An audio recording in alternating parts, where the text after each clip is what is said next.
Jangan lupa like and subrek ya guys. Selamat mendengarkan. Sepasang tinju itu masing-masing berisi doki yang kuat dan bergelombang. Sesaat kemudian, mereka menabrak satu sama lain dan kekuatan yang mendasarinya berdesir. Dimanapun itu melintas, itu bertindak seperti gelombang yang keluar dengan keras. Pada saat itu, semua daun yang layu di tanah, di sekitar mereka berdua, terangkat dan hanyut kemana-mana. Glok, saat kedua tinju bersentuhan, pemuda berpakaian biru itu akhirnya bisa benar-benar merasakan betapa menakutkan kekuatan yang terkandung dalam tinju Xiaoyan. Begitu tinju mereka bersentuhan, perasaan mati rasa mulai menyebar melalui lengannya dari tangannya. Akhirnya, kekuatan yang mendasari yang menyebabkan ekspresi orang berubah meledak, bergerak di sepanjang titik kontak antara tinju, dan ditransmisikan ke tubuh pemuda berpakaian biru itu. Akhirnya, itu mengakibatkan dia memuntahkan seteguk darah segar berwarna merah cerah. Setelah memuntahkan seteguk darah segar, langkah kaki pemuda berpakaian biru itu buru-buru mundur beberapa langkah. Aura ganas menyapu wajahnya. Dia mengguncang tubuhnya, dan doki berwarna biru pucat dengan cepat keluar dari tubuhnya. Setelah itu membentuk armor doki berwarna biru di permukaan tubuhnya. Namun, saat armor doki baru saja terbentuk, bayangan hitam sekali lagi muncul di depannya seperti hantu. Tawa dingin ditransmisikan ke arahnya. Segera, ekspresi bingung muncul dari mata pemuda berpakaian biru itu. Segera setelah ini, rasa sakit yang luar biasa menyebar dari dadanya. Akhirnya, dia merasa tubuhnya jatuh dan tertembak ke belakang sebelum menabrak batang pohon dengan keras beberapa saat kemudian. Seteguk darah segar lagi dimuntahkan. Tubuh pemuda berpakaian biru itu meringkuk seperti udang besar. Sebelum dia mengangkat kepalanya, dia mendengar suara teredam lainnya terdengar ke samping. Setelah itu, keempat temannya berguling ke samping dengan wajah yang sama-sama berlumuran darah. Hanya pada saat ini, benar-benar ada kepanikan tambahan di wajahnya. Pemuda berpakaian biru itu memeluk dadanya saat sepasang kaki tiba-tiba muncul di depannya. Sebuah suara lemah juga terdengar, jika kamu ingin terus dipukuli, maka kamu semua bisa meringkuk. Saya tidak keberatan melakukan beberapa tendangan lagi. Petik 2.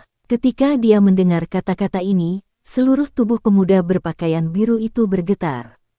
Setelah itu, dia buru-buru mengangkat kepalanya sambil sedikit menggigil. Dia menatap pemuda berjubah hitam di depannya serta dua pria dan dua wanita di belakangnya. Ada ketakutan di matanya. Kamu, apa yang kamu semua inginkan? Saya akan mengajukan pertanyaan dan yang perlu Anda lakukan hanyalah menjawab. Dari sudut pandang yang lebih tinggi, Xiaoyan menatap 5 siswa yang lebih tua yang memasang ekspresi ngeri. Tangannya perlahan memegang penguasa suan berat di punggungnya dan segera menariknya dengan gerakan tiba-tiba. Penguasa berat itu membawa suara angin yang sangat menekan saat dimasukkan ke tanah di depan wajah pemuda itu. Tubuh penguasa besar memberi yang terakhir rasa tekanan yang sangat besar yang menimpanya. Apa yang ingin Anda tanyakan? Pemuda berpakaian biru itu menelan seteguk air liur. Dia juga perlahan menjadi tenang. Tidak peduli apa yang terjadi, sesuatu seperti membunuh orang tidak diperbolehkan di dalam hutan ini menurut aturan. Jika tidak, sesepuh yang mengamati semua aktivitas di dalam hutan ini setiap saat akan segera menampakkan diri. Hukuman bagi mereka yang melanggar aturan akan ditentukan berdasarkan situasi. Oleh karena itu, selain perlu sedikit khawatir bahwa mereka akan menderita sakit fisik, mereka tidak perlu khawatir tentang kehidupan mereka. Seberapa luas hutan ini? Xiaoyan merenung sejenak. Hal pertama yang dia tanyakan adalah yang paling sederhana tetapi juga pertanyaan yang paling penting. Jika ukuran hutannya besar, maka dia perlu membuat persiapan untuk pertempuran jangka panjang. Jika kecil, mereka mungkin bisa mengubah taktik mereka dan langsung mengamuk dan menyerang langsung ke tujuan mereka. Sangat besar, pemuda berpakaian biru itu menjawab, menyebabkan Xiaoyan tak berdaya menghela nafas di dalam hatinya. Apakah Anda memiliki rute peta yang kasar? Xiao Yan melirik pemuda berpakaian biru itu. Namun, dia tiba-tiba melambaikan tangannya, memiringkan kepalanya ke arah Sun Er dan 4 lainnya, masing-masing ambil 1 orang dan tanyai mereka di satu sudut. Setelah itu, kami akan memeriksa apakah informasi yang diberikan masing-masing kepada kami adalah sah. Jika jawaban seseorang berbeda dengan yang lain, maka dia tidak boleh menyalahkan kita karena kejam. Meskipun kita tidak bisa mengambil nyawa orang di sini, memukuli mereka secara tidak sengaja hingga mereka terluka parah seharusnya tidak melanggar aturan, bukan? Petik 2. Xiao Yan secara alami mengarahkan tubuhnya ke arah tim 5 pria muda berpakaian biru itu dan mengucapkan kalimat terakhir kepada mereka sambil tersenyum. Hati Xiao Yan yang kejam secara langsung menyebabkan ekspresi kelima orang itu menjadi sangat jelek. Tindakan semacam ini benar-benar menghilangkan niat mereka untuk berbohong. Hu Jia dan 3 orang lainnya masing-masing memimpin 1 siswa petahana, dan berjalan menuju sudut mereka sendiri. Ketika Wu Hao memimpin salah satu dari mereka, sebuah suara tanpa sadar dikirim keluar dari balik jubah darah, taktik yang bagus. Xiao Yan tersenyum, membalikkan tubuhnya dan mengarahkan pandangannya ke pemuda berpakaian biru itu. Dia perlahan berkata, "Jawab sekarang. Ada peta rute yang kasar. Namun, itu tidak bisa dianggap tepat. Peta ini adalah sesuatu yang kami beli di akademi dalam sebelum mengikuti kompetisi berburu. Kami menghabiskan 1 hari untuk energi api." Pemuda berpakaian biru itu tertawa getir saat dia dengan patuh mengeluarkan selembar kertas kasar dan menyerahkannya kepada Xiao Yan. Bukankah kalian semua memandang energi api sebagai hal yang sangat penting? Anda benar-benar bersedia membelanjakannya untuk membeli barang sekasar itu. Xiao Yan menerima selembar kertas. Rute di peta telah melampaui batas yang dapat ditoleransi, tampak seperti beberapa salib hitam besar. Hal ini menyebabkan sudut mulut Xiao Yan bergerak-gerak tanpa sadar beberapa kali. Mungkinkah ini disebut peta? Tidak ada yang mau. Namun, ini adalah sesuatu yang dipaksa oleh Akademi Batin untuk kita beli. Kami tidak punya pilihan selain membelinya. Sudut mulut pemuda berpakaian biru itu sedikit gemetar saat ini disebutkan. Rasa sakit muncul di wajahnya saat dia berbicara dengan cara yang menggigit. Ketika dia harus membeli barang yang rusak ini, hatinya meneteskan darah. Jika bukan karena mereka bisa merebut energi api dari siswa baru jika mereka berpartisipasi dalam kompetisi berburu, dia tidak akan rela menghabiskan energi api senilai 1 hari untuk membeli peta omong kosong ini bahkan jika dia dikalahkan sampai mati. Para bajingan di akademi dalam itu benar-benar iblis penghisap darah. Berapa banyak siswa yang lebih tua yang berpartisipasi dalam kompetisi berburu ini? Xiao Yan menyimpan peta rute dengan benar dan bertanya dengan cemberut. Ada sekitar 50 orang. 5 orang ke 1 grup dengan total 10 grup. Pemuda berpakaian biru memandangi 4 sudut lainnya tempat interogasi sedang berlangsung dan menghela nafas. Dia tidak tahu apakah rekan-rekannya akan mengatakan yang sebenarnya atau berbohong. Namun, jika dia membandingkan peluang keduanya, dia hanya bisa memilih untuk mengatakan yang sebenarnya.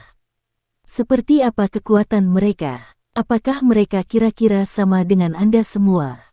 Xiao Yan terus bertanya. Kata-kata Xiao Yan menyebabkan pemuda berpakaian biru itu memutar matanya.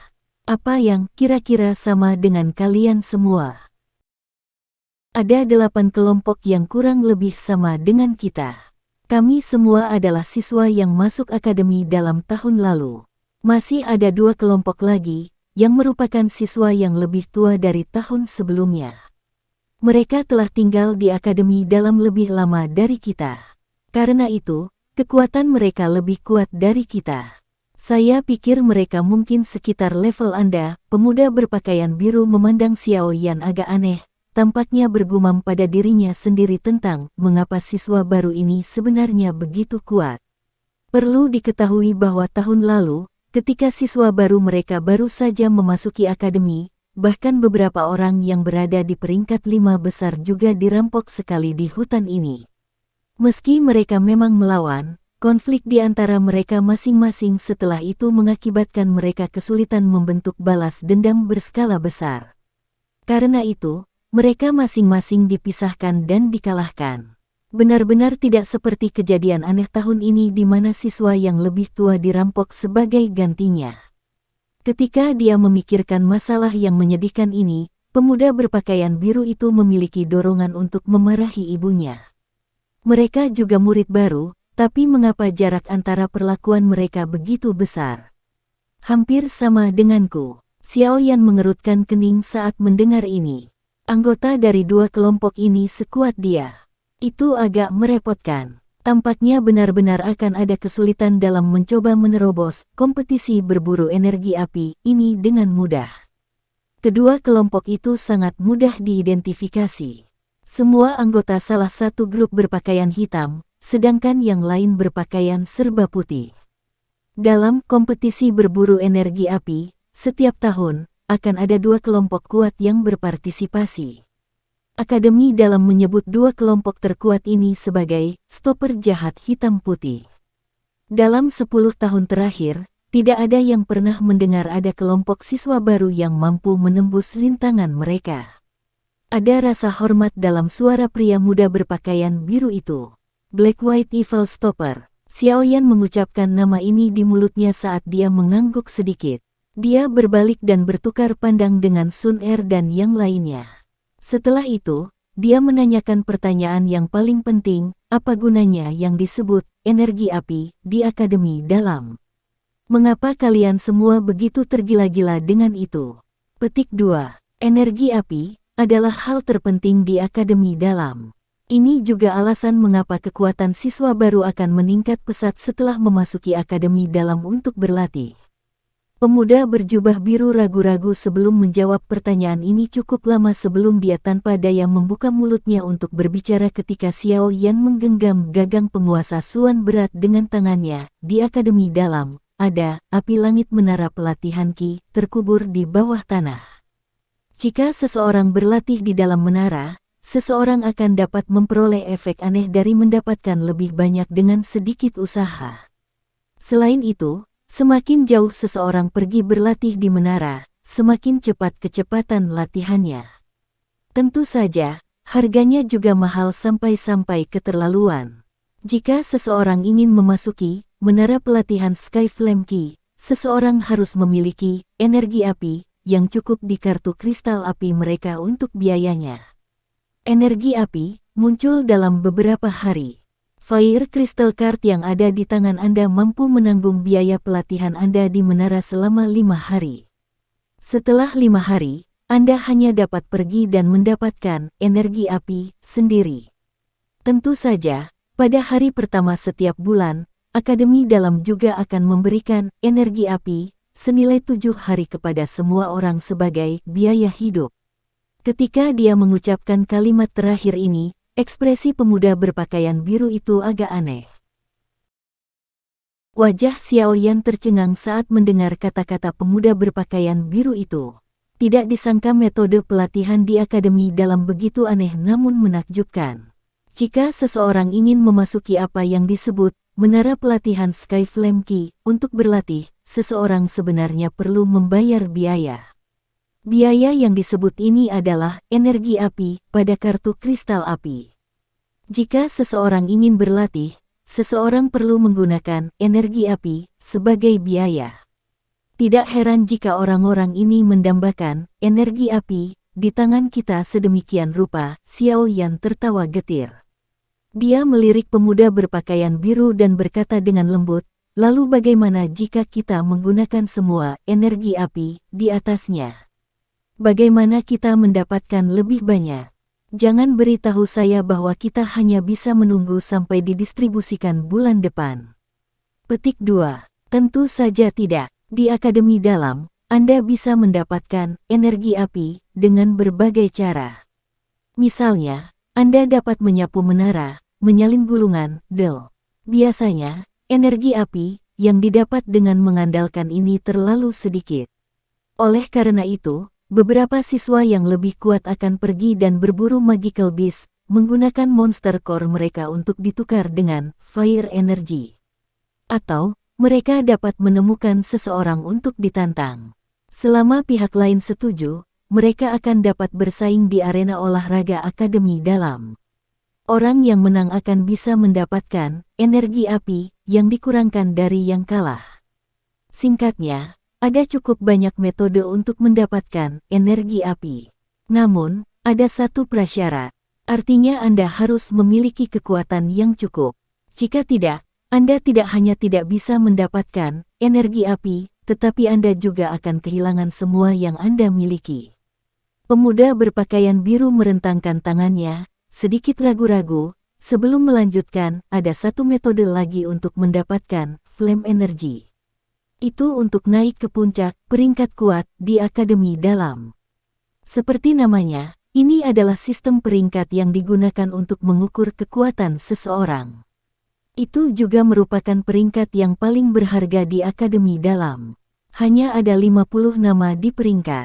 Selama Anda bisa memahami posisinya, Anda akan bisa mendapatkan hadiah yang dikeluarkan akademi dalam setiap bulan. Hadiahnya terkait dengan peringkat. Seseorang secara alami akan mendapatkan lebih banyak semakin tinggi peringkatnya. Dalam hal ini, mereka akan dapat menyembunyikan diri di dalam menara pelatihan Sky Flame Key sepanjang hari untuk berlatih dan tidak perlu khawatir tentang menghabiskan energi api. Oleh karena itu, semua siswa di akademi dalam bekerja keras dan berjuang menuju peringkat kuat ini.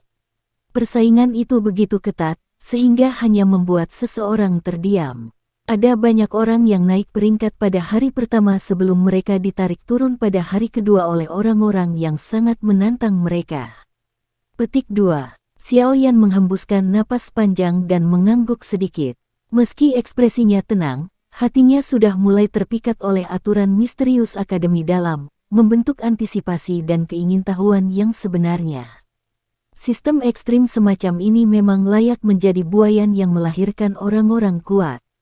Di akademi luar, sangat sulit bagi siswa untuk merasakan persaingan seperti itu. Oleh karena itu, akademi luar mungkin tidak kekurangan orang-orang dengan bakat luar biasa, tetapi pada akhirnya tidak mungkin bagi mereka untuk bersaing dengan akademi dalam. Ini karena sistem di sini pada dasarnya dibuat untuk merawat orang-orang kuat. Fire energy, haha, sepertinya itu benar-benar sesuatu yang sangat mengait di hati orang. Sekarang, bahkan godaan energi api ini telah mengaitkan keinginan hati saya. Xiao Yan tertawa pelan. Dia menoleh untuk menatap Sun Er dan tiga lainnya. Secara kebetulan, mereka juga mengalihkan pandangan ke arahnya. Kelima tatapan itu saling terkait satu sama lain dan masing-masing bisa melihat panas di mata satu sama lain. Jelas sekali, akademi dalam ini juga membuat mereka tertarik. Energi api juga dicap dengan kuat ke dalam hati mereka. Di akademi dalam, memiliki energi api berarti kecepatan latihan mereka akan meningkat. Itu juga menunjukkan bahwa jarak mereka dalam perjalanan menjadi orang kuat semakin dekat. Fire energy memang sesuatu yang bagus. Xiao Yan bergumam di dalam hatinya. Sudut mulutnya tiba-tiba terangkat menjadi senyuman jahat yang menyebabkan hati pemuda berpakaian biru itu terasa dingin. Dia menundukkan kepalanya dan tersenyum saat dia melihat yang terakhir. Dengan nada yang harmonis, dia berkata, "Terima kasih senior karena telah memberi tahu saya. Namun, bisakah Anda memberikan kartu kristal api di tangan Anda selanjutnya?" Petik 2. Pemuda berpakaian biru itu melebarkan mulutnya saat dia menatap senyum Xiao Yan. Ekspresinya berubah drastis. Doki mengalir tiba-tiba. Namun, bahkan sebelum dia bisa bergerak, bayangan hitam besar, membawa suara angin yang menekan, menabrak dengan keras, akhirnya berhenti tepat di depan wajah pucat milik pemuda berpakaian biru itu. Pemuda berpakaian biru menelan seteguk air liur dengan susah payah saat dia menatap tubuh penguasa yang sangat besar itu. Beberapa saat kemudian, wajahnya pucat saat dia duduk kembali di tanah. Tangannya gemetar saat dia mengeluarkan kartu kristal api biru pucat dari cincin penyimpanannya. Xiao Yan tersenyum menerima kartu kristal api berwarna biru pucat ini. Ketika dia menatap melihat 28 berwarna merah di atasnya, senyum di wajah Xiao Yan semakin kaya dari sebelumnya. Xiao Yan memegang kartu kristal hitam dan biru. Setelah itu, dia menggosoknya dengan berat. Sebuah cahaya bersinar dan pada kartu hitam gelap, angka 5 berubah menjadi 26 sedangkan kartu biru pucat menyusut menjadi 7. Mulai sekarang, posisi pemburu dan buruan dalam kompetisi berburu ini akan dibalik. Ini karena yang diburu ini sudah mulai tertarik pada para pemburu. Xiao Yan dengan lembut bergumam saat dia melihat nomor 26 di kartu kristal api hitamnya yang gelap. Kelima siswa baru, yang seluruh tubuhnya dipenuhi memar dan memiliki jejak darah di sudut mulut mereka menatap kelompok Xiao Yan dengan ekspresi tertegun. Hanya pada saat inilah mereka menyadari apa yang terjadi dalam pergantian peristiwa yang tiba-tiba ini. Orang-orang ini benar-benar merebut energi api dari siswa yang lebih tua. Sudut mulut mereka bergerak-gerak beberapa kali. Kelima siswa baru yang tidak beruntung ini, yang dirampok oleh kelompok pemuda berpakaian biru tadi, melihat bahwa kelompok Xiao Yan benar-benar dengan kasar menjatuhkan 5 siswa yang lebih tua di akademi dalam setelah merebut energi api mereka. Ekspresi mereka sangat cemerlang. Belum lama ini, mereka bertukar pukulan dengan kelompok siswa yang lebih tua ini. Namun, hanya setelah beberapa pertukaran, mereka benar-benar dikalahkan oleh murid-murid tua yang kuat yang memiliki banyak pengalaman pertempuran. Namun, sekarang kelompok siswa yang lebih tua, yang telah sombong penuh kemenangan setelah kemenangan mereka sebelumnya, telah berakhir dalam keadaan yang menyedihkan, mirip dengan mereka sendiri, hanya dalam 2-3 menit berkelahi dengan kelompok Xiao Yan. Kesenjangan yang sangat besar ini benar-benar menyebabkan para siswa ini merasa sedikit bosan. Mereka memang layak menjadi peringkat 5 teratas dari kompetisi kualifikasi. Kekuatan mereka sebenarnya sangat bagus. Saat siswa baru diburu kali ini, mereka secara alami mengenal kelompok 5 orang Xiao Yan. Namun, mereka masih tidak menyangka bahwa ketika kelima orang ini berkumpul, mereka benar-benar mampu mengalahkan murid yang lebih tua di akademi dalam. Grup ini sangat kuat, cek-cek. Diharapkan Inner Academy benar-benar unik ini. Itu benar-benar tidak mengkhianati harapan saya. Petik 2. Hu Jia bermain dengan kartu kristal api di tangannya, dan melirik kelima siswa akademi dalam, yang telah dipukuli sampai pingsan, dan diikat ke batang pohon oleh Xiao Yan. Dia tertawa dengan suara merdu. Sebelumnya, dia telah memperoleh energi api, senilai 18 hari dari siswa yang lebih tua yang baru saja dia interogasi. Oleh karena itu, nomor pada kartu kristal api miliknya telah berubah dari 5 menjadi 23. Betapa malangnya, kami sebenarnya tidak dapat mengambil semua energi api di tangan mereka dan harus meninggalkan energi api minimal 7 hari. Hu Jia sedikit menyesal saat dia melihat kartu kristal di tangannya dan bergumam. Sepertinya, menara pelatihan langit api Qi di akademi dalam seharusnya menjadi alasan mengapa siswa akademi dalam dapat melatih ini dengan cepat. Benar-benar mencengangkan. Sun Er tersenyum lembut dan berkata, "Ini memang di luar ekspektasi saya." Wu Hao perlahan mengangguk dan melanjutkan, "Namun, jika kita membandingkan, saya lebih tertarik pada apa yang disebut peringkat kuat. Saya akan menemukan kesempatan untuk menantang mereka setelah kita memasuki akademi dalam." Petik 2. Xiao Yan tanpa daya menggelengkan kepalanya saat mendengar semangat juang panas yang tersembunyi dalam kata-kata Wu Hao. Orang ini terlalu tergila-gila berkelahi. Apa yang harus kita lakukan selanjutnya? Ekspresi Baisan yang biasanya sedingin es juga memiliki senyum yang langka saat ini. Alasannya adalah sesuatu yang secara alami dipahami semua orang, 20 hari, energi api, yang telah dia rampas dari tangan orang yang malang itu. Tatapan Xiao Yan menyapu wajah 5 siswa yang lebih tua, yang telah pingsan. Setelah memastikan bahwa mereka tidak bereaksi, dia mengangkat kepalanya dan mengeluarkan peta rute yang sangat kasar dari cincin penyimpanannya. Setelah melihatnya untuk waktu yang lama, dia akhirnya menunjuk ke tempat tertentu dengan ragu-ragu dan berkata, "Ukuran hutan ini sangat besar. Posisi kita saat ini seharusnya ada di sekitar sini. Jika kita terus berjalan di sepanjang jalan ini, kita mungkin bisa keluar dari hutan ini dalam waktu 1 hari. Petik 2. Ayo cepat, jangan buang waktu lagi. Baisan buru-buru mendesak ketika dia mendengar ini. Xiaoyan menatapnya, tapi tidak bergerak. Lembaran kristal hitam gelap itu dengan cepat diputar di antara jari-jarinya. Mata hitamnya sedikit berkedip. Sesaat kemudian, dia menggerakkan jarinya dan menjepit kartu kristal itu dengan tepat di antara jarinya. Sambil tersenyum, dia berkata, "Semuanya, karena kalian semua sudah tahu tentang pentingnya energi api dalam Akademi Batin, apakah kalian semua ingin mengambil kesempatan ini untuk mendapatkan lebih banyak? Siapa yang tidak menginginkan lebih? Saya sungguh-sungguh ingin dapat memperoleh energi api yang cukup untuk dapat berlatih di Menara Pelatihan Sky Flame Key selama 1 tahun penuh." Hu Jia meringkuk bibirnya dan menjawab. Yang lainnya juga mengangguk sedikit. Dari mulut beberapa siswa yang lebih tua, mereka juga telah dengan jelas memahami betapa pentingnya dan perlunya energi api bagi mereka yang berada di Akademi Dalam. Kalau begitu, apakah kalian semua bersedia mengambil risiko untuk kemungkinan mendapatkan lebih banyak energi api? Xiaoyan tersenyum saat dia berbicara. Maksud kamu apa? Baisan sedikit mengernyit. Alisnya berkedut saat dia berkata dengan heran, "Jangan bilang kamu menargetkan kelompok siswa yang lebih tua.